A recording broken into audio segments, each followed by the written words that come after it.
وہ مذہب جو یہ کہتا ہے کہ ایک عورت نے بلی کو باندھ دیا اور 3 دن تک بھوکا پیاسا رکھا اور اس کو نہ چھوڑا نہ کھانا ہی دیا اور وہ بھوکی پیاسی مر گئی، جس پر ہمارے نبی کا فرمان یہ ہے کہ ایک بلی کو بھوکا پیاسا باندھ کر مارنے والی عورت جب مرتی ہے تو اللہ تعالیٰ نے جنت کی خوشبو اس عورت پر حرام کر دی ہے اور وہ عورت جہنم کی مستحق بن جاتی ہے۔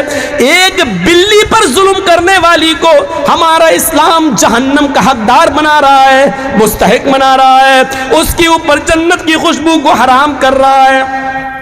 جو بلیوں کے ساتھ، کیڑے مکوڑوں کے ساتھ، جانوروں کے ساتھ یہ برتاؤ کر رہا ہو، جو مذہب وہ دہشت گرد کیسے ہو سکتا ہے، وہ فسادی کیسے ہو سکتا ہے، وہ آتنکواد کی شکشا دینے والا کیسا ہو سکتا ہے؟ وہ عورت جو اپنا جسم بیچتی ہے، وہ عورت جس کو طوائف کہا جاتا ہے ہمارے سماج میں، ہماری سوسائٹی میں، وہ عورت جس کو بری نظر سے دیکھا جاتا ہے ہماری سماج میں، ہماری سوسائٹی میں، جو پیسہ لے کر اپنا جسم بیچتی ہے، وہ عورت جس کو گندی نظر سے دیکھا جاتا ہے ہمارے سماج، ہماری سوسائٹی میں، لیکن وہی عورت راستے میں اپنے کسٹمر ڈھونڈنے کے لیے جاتی ہے، پیسہ لے کر جسم بیچنے کے لیے جاتی ہے، لیکن راستے میں زبان نکالے ہوئے پیاس سے تڑپتے ہوئے کتے کو دیکھتی ہے تو اپنا دوپٹہ کنویں میں ڈال کر اور اس پیاسے کتے کو نچوڑ کر پانی پلا دیتی ہے۔ اس رب کی رحمت جوش میں آتی ہے۔ اللہ کے نبی فرماتے ہیں اللہ تعالیٰ کو اس طوائف کی، اس بدچلن کی، اس فاحشہ کی یہ نیکی بھی یاد بھی اتنی پسند آئی کہ اس عورت کو اسی نیکی کی وجہ سے اس نے جہنم سے آزادی دے دی اور اس عورت کو جنت کا مستحق بنا دیا۔ ایک بلی کو باندھ کر مارنے والی جہنم میں، اور طوائف ہو کر، بدچلن ہو کر ایک کتے کو پانی پلا دینے والی عورت پر جہنم حرام کر دی اور اس کو جنت کے اندر داخل کر دیا۔ سوچو میڈیا والوں، یہ خوبیاں بھی کبھی کبھی لکھ دیا کرو، اسلام کی یہ سچائی بھی بیان کر دیا کرو، شاید رام کی آتما خوش ہو جائے اور تمہارے لیے کچھ اچھا سوچ لے۔ سوچو تو میڈیا والوں، کم سے کم مرنے کے بعد تم کتا اور بلی اور چوہا تو نہیں بنو، پھر دوبارہ منشیہ اور انسان بن کر پیدا ہو جاؤ۔ یہ بھی تو کم سے کم بیان کر دیا کرو، یہ بھی تو لکھ دیا کرو جو اسلام ہمیں یہ تعلیم دیتا ہے۔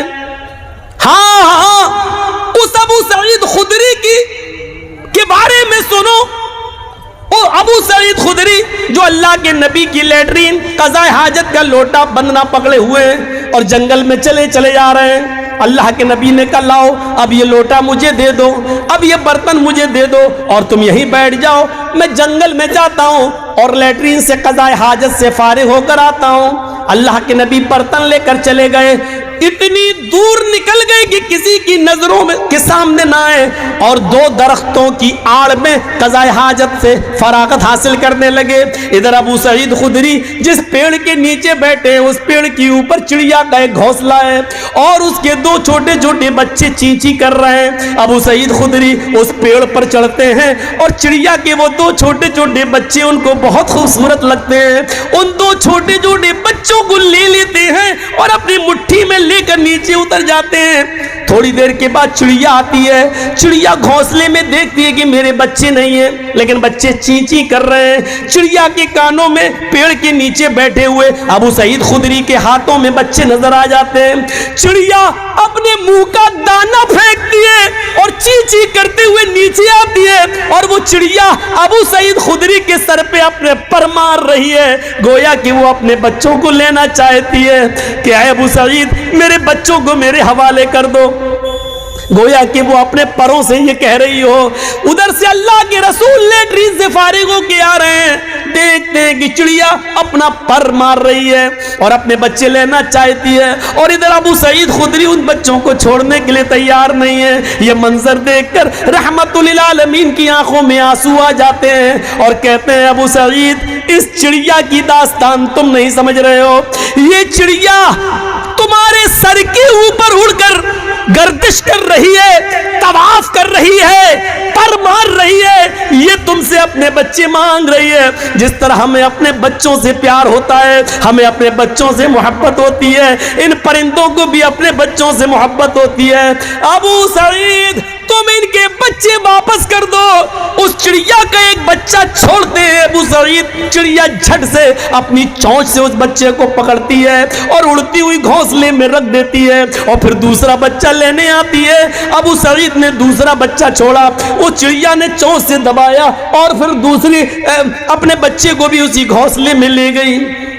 ابو سعید خدری کا بیان ہے, چند دنوں کے بعد میں نے سوچا کہ چلیں اسی جگہ پہ چلیں, کچھ دانا لے کر, چڑیا جو کھاتی ہے وہ دانا لے کر چلیں اور گھونسلے میں ڈال دیں. لیکن 2-3 دن کے بعد جب ابو سعید خدری اپنے پاس سے کچھ دانا لے کر, چڑیا کے کھانے کی غذا لے کر جب گئے تو کیا دیکھتے ہیں, اب اس جگہ پر چڑیا نہیں ہے, اس کا گھونسلہ بھی نہیں ہے, اس کے بچے بھی نہیں ہے. یعنی ان بچوں کی ماں چڑیا نے سوچا کہ اس جگہ پر ہمارے بچے سیف نہیں ہے, کسی نے دیکھ لیا ہے, یہ کہیں لے نہ جائے. تو وہ چڑیا اپنے بچوں کو لے کر کسی سرکشت استھان پہ چلی گئی. میرے نبی جناب محمد رسول اللہ صلی اللہ علیہ وسلم ان چھوٹے چھوٹے چڑیوں کے بچوں کی ماں پر ظلم نہیں کر سکے اور ان بچوں کو واپس کروا دیا. جس اسلام کی تعلیم یہ رہی ہو, وہ بے قصوروں کو مارنے کی اجازت کیسے دے گا, وہ دہشت گردی کی اجازت کیسے دے گا, وہ کسی کو قتل کرنے کی اجازت کیسے دے گا. جھوٹے ہو RSS والو, جھوٹے ہو BJP کے گنڈوں جو اسلام کو تم بدنام کر رہے ہو, اور جھوٹے ہو میڈیا والو جو تم سرکاری ہڈیوں پر پل کر اور اس طریقے کی خرافاتیں بیان کر رہے ہو. جھوٹے ہو تم, جھوٹے ہو تم, اپنے دعوے میں جھوٹے ہو. تمہیں پرمیشور ہی نپٹے گا, تمہیں تمہارے رام ہی نپٹیں گے. تم اپنے دھرم کے مطابق تم سچی سچی سزا پاؤ گے.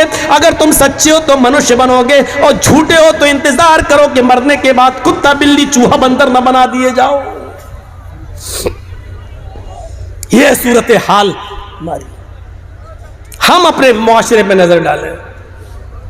اللہ کے رسول صلی اللہ علیہ وسلم ایک انصاری کے باغ میں چلے جاتے ہیں, بھوکے, آپ کے ساتھ آپ کے صحابہ بھی ہیں. اس انصاری نے جلدی سے کھجور پیش کر دیے اور اللہ کے نبی کو بٹھا دیا. اللہ کے نبی کھجور اٹھاتے ہیں, ایک کھجور اپنے منہ تک لے جاتے ہیں, ابھی کھاتے نہیں ہیں, کھجور کا ٹکڑا ہے, منہ تک لے جاتے ہیں کہ اچانک نظر پڑتی ہے ایک اونٹ اپنا سر نیچے کیے ہوئے ڈالے ہوئے ہے. اسی باغ میں ایک اونٹ اپنا سر نیچے کیے ہوئے ڈالے ہے. اللہ کے رسول نے کھجور رکھ دیا اور اس اونٹ کے پاس چلے گئے. جیسے ہی اس اونٹ کے سر پہ اپنا ہاتھ پھیرا, ہوتا ہے آپ لوگ اپنے قربانی کے جانوروں پر ہاتھ پھیرتے ہیں پیار میں, اللہ کے رسول نے جیسے ہی اس اونٹ کے سر پہ اپنا ہاتھ پھیرا, اس اونٹ نے اپنی لمبی گردن اللہ کے رسول کے سینے سے لگا دی اور اس اونٹ کے آنکھوں سے آنسو بہ پڑے. اللہ کے رسول صلی اللہ علیہ وسلم کو اس وقت اللہ نے بذریعہ جبرائیل بتا دیا. جیسے ہی اونٹ نے آپ نے ہاتھ پھیرا, اونٹ نے اپنا سر نبی کے سینے سے لگا دیا, رونا شروع کر دیا. اونٹ کے رونے کو دیکھ کر نبی کا رونا شروع ہو گیا اور اللہ کے رسول نے پوچھا, من رب ھذا الجمل, اس اونٹ کا مالک کون ہے؟ ادھر سے آواز آتی اس انصاری سے, انصاری نے, اللہ کے رسول یہ اونٹ میرا ہے. آپ نے کہا ادھر آؤ. جی کہیے اللہ کے رسول, کیا بات؟ اس اونٹ نے ابھی مجھ سے یہ شکایت کی ہے کہ اے اللہ کے رسول, میرا مالک بہت ظالم ہے, میں بہت کمزور ہو چکا ہوں, بوڑھا ہو چکا ہوں, میرے اوپر یہ ضرورت سے زیادہ اور میری طاقت سے زیادہ بوجھ میرے اوپر لاد دیتا ہے, مجھ سے میری طاقت سے زیادہ کام لیتا ہے اور کام لینے کے باوجود مجھے پیٹ بھر کے کھانا نہیں کھلاتا ہے. جتنی طاقت تم اس اونٹ کے اوپر رکھتے ہو, اللہ رب العالمین اس سے کہیں زیادہ طاقت تمہارے اوپر رکھتا ہے. ڈرو اللہ سے. اے ہائے ہائے, اونٹ کی زبان سمجھنے والے ہمارے آقا, اونٹ کی زبان سمجھنے والے ہمارے نبی, یہ برداشت نہیں کر سکے کہ اس اونٹ کے اوپر اس کی طاقت سے زیادہ سامان لادا جائے اور پھر پیٹ بھر کے اس کو کھانا نہ کھلایا جائے۔ اس انصاری نے کہا اللہ کے رسول، اس اونٹ نے جو کچھ بھی کہا ایک ایک لفظ سچا ہے، اور میں وعدہ کرتا ہوں کہ آج کے بعد آپ کو شکایت کا کوئی موقع نہیں ملے گا۔ آپ نے کہا میں اس وقت تک تمہارے کھجور نہیں کھاؤں گا جب تک کہ میرے آنکھوں کے سامنے اس اونٹ کا پیٹ نہ بھر دو، اس کو پورا پیٹ بھر کے کھانا نہ کھلا دو۔ ہمارا وہ نبی جو اونٹ کی بھوک برداشت نہ کر سکے، وہ غریبوں، یتیموں، مسکینوں، بیواؤں، پسماندوں اور کمزوروں کو بھوکا مرتے ہوئے کیسے دیکھ سکتا ہے؟ یہ رحمت ہے جناب محمد رسول اللہ کی۔